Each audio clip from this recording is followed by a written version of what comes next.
மறையுடையாய் தோளுடையாய் வார்சடை மேல் வளரும் பிறையுடையாய் பிஞ்சகனே என்றுனை பேசி நல்லால் குறையுடையார் குற்றம்போராய் கொள்கையினால் உயர்ந்த நிறை உடையார் இடர் களைவாய் நெடுங்கலம் மேயவனே. எலாமல பூன்மலை நாயகி அம்பாசமேத தர்பாரண்யேஸ்வர பெருமான் உமா மகேஸ்வரனுடைய பாதார விந்தங்களையும் என்னுடைய குருநாதரையும் இந்த நாயடியின் கனவிலும் நினைவிலும் நித்தம் பூஜை செய்யக்கூடிய என்னுடைய உபாசனை தேவதை அன்னை வாராகி அம்பாளுடைய மலர் அடிகளையும் பணிந்து உலகம் முழுவதும் வாழக்கூடிய கடவுளருள் டிவி நேயர்கள் அனைவருக்கும் உங்கள் தாம்பரம் ஸ்ரீ வாராகி ஈசனேசன் சுவாமியுடைய நல்லாசிகள், வாழ்த்துக்கள். ஜெய் வாராகி, ஜெய் ஜெய் வாராகி. உலகம் முழுவதும் வாழக்கூடிய அன்பு பக்தர்களே அனைவருக்கும் இனிய ஆங்கில புத்தாண்டு நல்வாழ்த்துக்கள். Happy new year. எல்லாரும் சந்தோஷமாக இருப்பீங்க அப்படின்னு நம்புகிறோம். அன்னை வாராகியினுடைய நல்லருள் திருவருள் உங்களுக்கு கிடைக்கட்டும். ஏன்னா இன்றைக்கி நிறைய மக்கள், நிறைய குடும்பங்கள் ஒரு உயர்ந்த சூழ்நிலையில் உயர்ந்த நிலையில் வாழக்கூடிய குடும்பங்கள் கூட ஒரு சில நேரங்களில் தேவையில்லாத மனக்குழப்பங்கள், மன கஷ்டங்கள் இருக்கிறாங்க. ஸோ அவங்க எல்லாருமே வாராகியை நோக்கி வந்து கொண்டிருக்கிறார்கள். அன்னை வாராகி அவங்களுக்கு பல வகையிலும் நான் சொல்கிறது எந்த அளவுக்கு நீங்கள் உணர முடியும் அப்படின்னு நான் நம்புகிறேன். ஏன்னா ஒரு பெரிய மனிதர்கள் கூட, பெரிய தொழிலதிபர்கள் கூட ரொம்ப சிவபக்தர்களாக இருப்பாங்க, ரொம்ப பெருமாள் பக்தராக இருப்பாங்க. சிவனை தவிர வேறு எதுவுமே வணங்க மாட்டாங்க. நானும் அப்படித்தான் இருந்தேன். ஸோ அந்த மாதிரி அன்பர்கள் கூட இப்பொழுது ஒரு பிரச்சனைன்னு வந்தோடனே வாராகி முடிச்சு கொடுக்குறாங்கன்னே ரொம்ப நம்புகிறாங்க. அதே போல் இந்த வருடம் முழுவதும் உங்களுக்கு சிறப்பான முறையில் அமையட்டும். முதல் மாதம் ஜனவரி மாத ராசி பலனை தான் நாம் உங்களுக்கு பார்க்க போகிறோம். ஸோ இந்த சொல்லக்கூடிய ராசி பலன்கள் அப்படியே உங்களுக்கு வருடம் முழுவதும் சுப பலனாக மன மகிழ்ச்சியோடு, மன நிம்மதியோடு, எந்த விதமான தொந்தரவுகளும் இல்லாமல், அதே சமயத்தில் ஒரு வளர்ச்சி உள்ள ஆண்டாக உங்களுக்கு அமைய வேண்டும் என்று நான் என்னுடைய பராசக்தியாக இருக்கக்கூடிய வாராகியை பிரார்த்திக்கிறேன். ஜெய் வாராகி. ஜனவரி மாதத்தை பொறுத்தவரையிலும்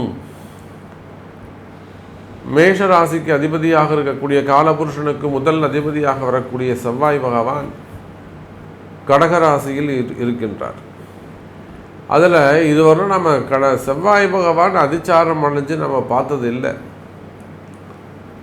ஆனால் இந்த மாதம் மிதுனத்துக்கு போயிட்டு திரும்பவும் கடகத்துக்கு வரார். செவ்வாய் அஸ்தங்கமாக்கி நம்ம பார்த்துருப்போம். ரொம்ப ரேர் வக்ரமாகி பார்க்குறது. புதுசாக இப்போது அதிச்சாரத்தையும் நாம் பார்க்குறோம். அப்போது காலபுருஷனுக்கு முதல் கிரகமாக இருக்கக்கூடிய செவ்வாய் கடகத்திலும், 5ஆம் அதிபதியாக வரக்கூடிய காலபுருஷனுக்கு 5வது வீடு சூரிய பகவான், நவ கிரகங்களுக்கு தலைவனாக விளங்கக்கூடியவர் மகர ராசி மற்றும் கும்ப ராசியிலும் அதே சமயத்தில் ஒரு முக்கியமான கிரக சேர்க்கை இங்கே நடக்க போகுது. ஒரு முக்கியமான கிரக சேர்க்கை இங்கே நடக்குது. என்னன்னு பார்த்தீங்கன்னாக்கா, சூரியன், சுக்கிரன், சனி. ஜனவரி ஒரு 16 தேதிக்கு மேலே எப்போ உங்களுக்கு தை மாதம் பிறக்குதோ அப்போது கும்பத்துக்கு உங்களுக்கு சுக்கிரன் மேலே போயிடுறார், சனியோடு சேர்ந்து கொள்கிறார். அப்போ இந்த சனி சுக்கிரன் சேர்க்கை அது ஒரு அபரிமிதமான ஒரு வளர்ச்சி. சனியும் சுக்கிரனும் பகை கிரகங்கள், ஒன்றுக்கு ஒன்று பிடிக்காது. சனியுடைய கும்பராசி வீடு சுக்கிரனுக்கு பகை வீடு. ஆனாலுமே கூட இங்கே அந்த சனி சுக்கிரன் சேர்க்கை, அதே போல் ராகு சுக்கிரன் சேர்க்கை இந்த ஜனவரி மாதத்தில் ஏற்படுகிறது. இதெல்லாம் வச்சு தான் நாம் உங்களுக்கு பலன் சொல்ல போகிறோம். அப்போ அதே போல் ராகுவும் கேதுவும் எப்பொழுதும் போல உங்களுக்கு மீனம் மற்றும் கன்னி ராசியில் அமைந்திருக்கிறார்கள்.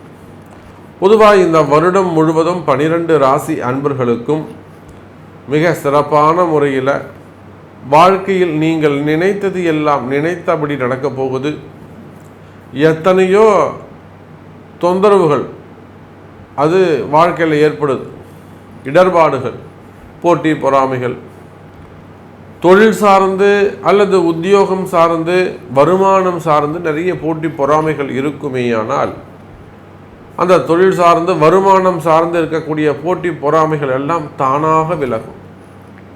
இப்போ எனக்கு கூட ஒரு உதாரணத்துக்கு சொல்கிறேன். எனக்கு ஒரு போட்டி பொறாமை இருக்குது அப்படின்னு வச்சுப்போமே. தொடர்ந்து ஒரு 10 ஆண்டுகளாக அல்லது ஒரு 3 ஆண்டுகளாக எத்தனையோ ஒரு இடர்பாடு ஏற்படுதுனாக்கா அது கால நேரத்தில் ஒப்படைச்சிரும். முடிஞ்சவர்கள் நம்ம அதுக்கு போராடுவோம்.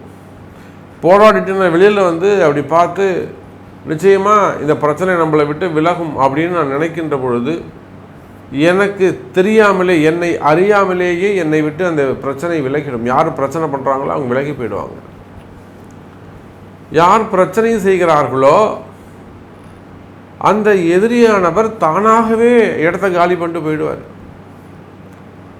அப்படி ஒரு மிகப்பெரிய வரத்தை அன்னை வாராகி கொடுத்திருக்கிறார். அதே போல் உங்கள் அனைவருக்குமே கூட இப்பொழுது ஏதேனும் அந்த எதிரிகளுடைய தொந்தரவுகள் இருக்குமே, ஆனால் தேவையில்லாமல்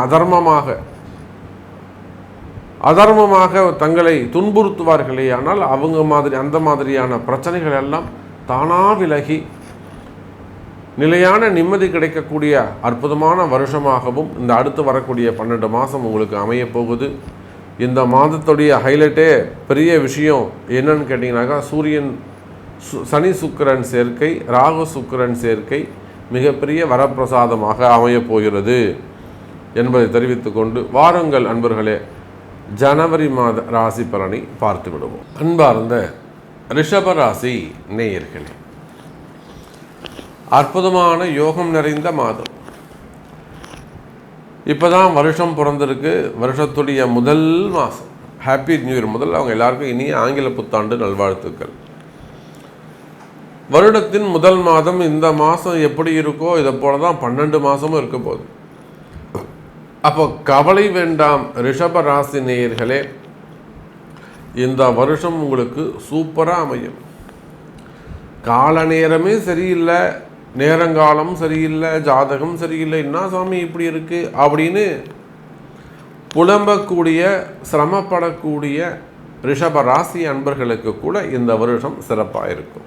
கவலை வேண்டாம். நல்லது நடக்கும் சார், நல்லது நடக்கும், நம்பிக்கையாக இருங்க. அதிலும் இந்த ஜனவரி மாதத்தில் பார்த்தீங்கன்னாக்கா உங்களுடைய ராசிநாதன் சுக்கிர பகவான் ராசிக்கு 9வது வீட்டில் போய் உட்காந்துருக்கார். பாக்யஸ்தானத்தில் அமைந்திருக்கிறார். இந்த ஜனவரி மாதம் ரிஷபத்துக்கு நல்லா இருக்கும்னு நீங்கள் எப்படி சாமி சொல்கிறீங்க? ஏதோ வருஷத்தில் முதல் மாதம் பிறந்திருக்கு, அவங்க நல்லா இருந்துட்டு போட்டு ஒரு மங்கள வார்த்தை சொல்லுவோமே, ஒரு வாழ்த்தி வைப்போம் அவங்கள. அவங்க இந்த மாதம் ஒரு இந்த செய்தியை கேட்டு அவங்க சந்தோஷமாக இருக்கட்டும் அப்படின்னு ஒரு நல்ல எண்ணத்தில் நீங்கள் சொல்கிறீங்களா அப்படின்னு கேட்டாக்கா அதுவும் உண்டு. ஆனால் அதை தாண்டி ரிஷபராசி நேயர்களே, கிரக அமைப்புகளின் பிரகாரம் உங்கள் ராசிநாதன் சுக்கிர பகவான் ராசிக்கு 9வது வீடாகிய பாக்யஸ்தானத்தில் அமைந்திருக்கிறார். இதை விட சிறப்பு என்ன தெரியுமா? சுகஸ்தான அதிபதியாக வரக்கூடிய சூரியன். சார் சூரியன் சுக்கிரன் பகை கிரகங்கள் சார். ஆமாம் தெரியும் சாமி எங்களுக்கு. சூரியன் சுக்கிரன் பகை கிரகங்கள். ஆனாலும் அவர் 4ஆம் அதிபதியாகி அந்த 4ஆம் அதிபதி 9வது வீட்டில் உட்கார்ந்துருக்கார். யாருக்கு? ரிஷபராசிக்கு. 4ஆம் அதிபதி 9இல் அமைகின்ற போது பாக்யஸ்தானத்தில் அமைந்து அதுவும் உங்கள் ராசிநாதனோடு சேர்கின்ற பொழுது சார் வீடு, வண்டி, வாகன யோகம், சுகபோகம் எல்லாம் அதிகரிக்கும். நிறைய ரிஷபராசி என்பர்கள் ஃப்ளைட்டில் போகக்கூடிய வாய்ப்புகள் அல்லது கப்பல் பயணங்கள், தொலைதூர பிரயாணங்கள் அல்லது புண்ணிய யாத்திரைகள், காசி யாத்திரை, அயோத்திக்கு போகிறது, அந்த மாதிரி புண்ணிய யாத்திரைகள், புதுமண தம்பதிகளாக இருந்தால் ஹனிமூனுக்கு போகிறது. இல்லை சாமி நாங்கள் ஹனிமூன்லாம் போயிட்டு வந்துட்டோம் சார், ஏதாவது ஒரு கல்யாணம் நடக்கும் இங்கேருந்து ஒரு டெல்லியில் ஒரு கல்யாணம் இருக்கும், நான் போயிட்டு வந்துடுறேன்னு சொல்லிட்டு அவங்க பசங்க நீங்கள் போயிட்டு வாங்க பணம் அனுப்பி வைப்பாங்க. அப்போது தொலைதூர பயணங்கள் அல்லது ஒரு வேலை செய்கிறீங்க, மார்க்கெட்டிங் சம்மந்தமாகவோ இல்லை வெளிநாடு அனுப்புவதற்கு வாய்ப்புகள் உண்டு. அப்போ வெளிநாட்டு யோகங்கள், தொழில் நிமித்தமாக ஒரு பிஸ்னஸ் பண்ணுற சாமி நான் போவேனா, நான் ஒரு ஜாப் வேலை செஞ்சிட்ருக்க சாமி நான் வெளிநாடு போவேனா, நான் ஹையர் ஸ்டடீஸ் படிப்புக்காக வெளிநாடு செல்ல வேண்டும் செல்வேனா, அந்த மாதிரி கேட்கக்கூடிய ரிஷப ராசி அன்பர்களுக்கெல்லாம் வெளிநாடு செல்லக்கூடிய வாய்ப்புகள் ஏற்படுகிறது. அதே போல் அரசு அதிகாரிகளுக்கு அற்புதமான யோகம். அரசு அதிகாரிகளாக நீங்கள் இருப்பீர்களே ஆனால் அற்புதமான யோகம். ரொம்ப உயர்ந்த பதவிகள், அதிலும் குறிப்பாக வேலையில் ஏதேனும் பிரச்சனைகள் இருக்குமே ஆனால் அல்லது வேலையில் ஏதேனும் என்கொயரிகள் இருக்குமே ஆனால் அல்லது பொதுவாகவே ரிஷபராசி என்பர்களே நீங்கள் அரசு அதிகாரிகளாக இருந்தாலும் அல்லது பிரைவேட் ஜாபாக இருந்தாலும், உள்நாடாக இருந்தாலும், வெளிநாடாக இருந்தாலும், அரசியல் தலைவர்களாக இருந்தாலும், அரசியலில் ஈடுபட்டிருந்தாலும், மீடியா துறை, ஆன்மீகம், மடாதிபதிகள், ஆன்மீக பெரியோர்கள், அதே போல் சினிமா துறையை சார்ந்தவர்கள், மீடியா துறையை சார்ந்தவர்கள், ஏன்னா சுக்கிரன், ராகு சுக்கிரன் அதெல்லாம் நம்ம கவனிக்கணும். சினிமா துறை உண்டு, அங்கே ராகு, சூரியன், சுக்கிரன், அரசியல் உண்டு, ஆன்மீகம் உண்டு. சூரியன் ஆன்மீகம் சார், அரசு அதிகாரம் மட்டும் கிடையாது, அவர் தான் ஜீவன், ஜீவாத்மா அவர் தான், உயிரே அவர் தான். அவர் என்ன பூமியில் உயிரினங்கள் இல்லை, நெருப்பில் இருந்து தான் ஜீவராசிகள் உற்பத்தி ஆகுது. யாராவது நம்புறீங்களா இதை? நெருப்பு எல்லா ஜீவராசியும் அழித்து விடும், இதுதான் உங்கள் நாலேஜ். ஆனால் சாஸ்திரம் என்ன சொல்லுது? நெருப்பில் இருந்து தான் உயிரினங்கள் தோன்றுகின்றன. சயின்ஸ் பாருங்களேன், நம்முடைய இந்து தர்மம் எவ்வளோ வசதியானது. அப்போ நீங்கள் அரசியல் தலைவர்களாக இருந்தாலும், அரசியலில் ஈடுபட்டு இருந்தாலும், அல்லது சினிமா துறையாக இருந்தாலும், மீடியா துறையாக இருந்தாலும், ஆன்மீக பெரியோர்களாக இருந்தாலும், உங்களுக்கு ஸ்பெசிஃபிக்காக அல்லது பர்சனலாக இருக்கக்கூடிய தாக்குதல்கள், பர்சனல் அட்டாக், அல்லது பர்சனலாக இருக்கக்கூடிய ப்ராப்ளம், ஒரு அசட்டாக இருக்கலாம், ஒரு போஸ்டிங்காக இருக்கலாம், ஒரு நிர்வாகம் சம்பந்தப்பட்டதாக இருக்கலாம். அப்போ ஏதேனும் உங்களுக்கு பர்சனல் ப்ராப்ளம் இருக்குமே ஆனால் எதிரிகளுடைய தொந்தரவோ, பதவி போட்டிகள், தொழில் போட்டிகள், தொழில் எதிரிகள், உத்தியோகம் போட்டிகள், உத்தியோக எதிரிகள், ப்ரமோஷன் சம்பந்தப்பட்ட போட்டிகள், இவையெல்லாம் இருக்குமே ஆனால் இவையெல்லாம் விலகி நல்ல முறையில் நீங்கள் ஜெயிக்கக்கூடிய மாதமாக இந்த மாதம் அமைகிறது ரிஷப ராசி நேயர்களே.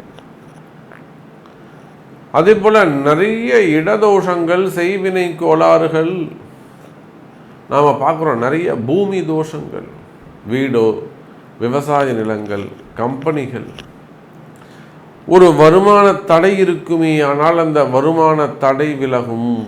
அதே போல் இடதோஷங்கள், பூமி சம்பந்தப்பட்ட தோஷங்கள் விலகும். எனதருமை ரிஷப ராசி நேயர்களே, ராகு சுக்கிரன் தொடர்பு திருமண வாழ்க்கையில், அது கணவன் மனைவியாக இருக்கலாம், காதலர்களாக இருக்கலாம், வேலை செய்கிற இடத்துல பழகக்கூடியவங்களாக இருக்கலாம், வெளியே சொசைட்டியில் பழகக்கூடியவங்களாக இருக்கலாம்,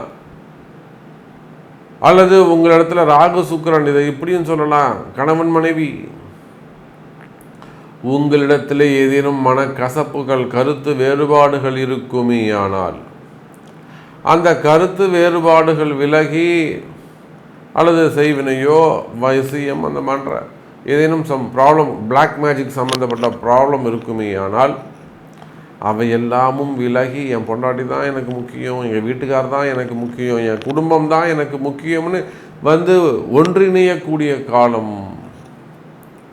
அப்போ பிரிந்த உறவுகள் மீண்டும் ஒன்று சேரக்கூடிய காலம் ரிஷப ராசி நேயர்களே. அதே போல் சாமி எல்லாம் உங்களுக்கு கொடுத்துருப்பார். பணபலம், படைபலம், ஆள்பலம் எல்லாம் சாமி உங்களுக்கு கொடுத்துருப்பார். ஆனால் அதில் ஏதேனும் ஒரு பிள்ளைகளுக்கான விஷயமா இருக்கலாம், ஏதேனும் ஒரு குறையும் சாமி கொடுத்துருப்பார். எனக்கு எல்லா வசதி வாய்ப்புகளும் இருக்குது சாமி, எனக்கு I have every thing, I have hall, but I have a small problem, trouble. ஒரு சின்ன பிரச்சனை இல்லை, சின்ன குறை இருக்குது சாமி, எனக்கு பணம் காசுக்கு குறைவே இல்லை, ஆனால் சின்ன குறை இருக்குது. என்ன குறை? அதுதான் கால நேரம், அதுதான் கிரகம், அதுதான் தெய்வம். அப்படியே ஒரு மனக்குறை உங்களுக்கு இருக்குமே ஆனால், எல்லாமும் இருந்து ஒரு சிறு குறை உங்களுக்கு இருக்குமே ஆனால், அந்த சிறு குறையை கூட விலக்கி அந்த குறையும் நிவர்த்தி செய்யக்கூடிய மாதமாக இந்த மாதம் அமைகிறது. அப்போ உங்களுடைய குறைகள் நீங்கி நிறைவான வாழ்க்கை. அதனால தான் நான் பதிவின் தொடக்கத்தில் சொன்னேன், நிலையான நிம்மதியான வாழ்க்கையை தரக்கூடிய முதல் மாதமாக இந்த மாதம் அமைகிறது எனதருமை ரிஷப ராசி நேயர்களே. அப்போ வருமானம் சிறப்பாக இருக்கும், தொழில் அமைப்புகள் சிறப்பானதாக இருக்கும், தொழில் முன்னேற்றங்கள் இருக்கும், வேலை உத்தியோகம் சிறப்பானதாக இருக்கும், புதிய வேலை வாய்ப்புகள் கிடைக்கும், தை பிறந்திருக்கு, திருமண யோகங்கள் கிடைக்கும், திருமண வாழ்க்கை சிறப்பாக இருக்கும், குழந்தை பாக்கியம் உள்ளிட்ட குடும்ப அமைப்புகள் சிறப்பானதாக இருக்கும். இப்படி பல்வேறு வகையிலும் இந்த ரிஷப ராசி அன்பர்களுக்கு ஜனவரி மாதம் கை கொடுக்கக்கூடிய மாதமாக அமைகிறது என்பதை சொல்லிக்கொண்டு மீண்டும் வேறொரு அற்புதமான பதிவில் உங்களை சந்திக்கிறேன். நன்றி, நமச்சிவாயம். ஜெய் வாராகி, ஜெய் ஜெய் வாராகி. கடவுள் அருள் டிவியை பார்த்தமைக்கு நன்றிகள். மேலும் இது போன்ற தகவல்களை தெரிந்து கொள்ள கடவுள் அருள் டிவியை சப்ஸ்கிரைப் செய்யுங்கள். மறக்காமல் பெல் ஐக்கானை கிளிக் செய்யுங்கள்.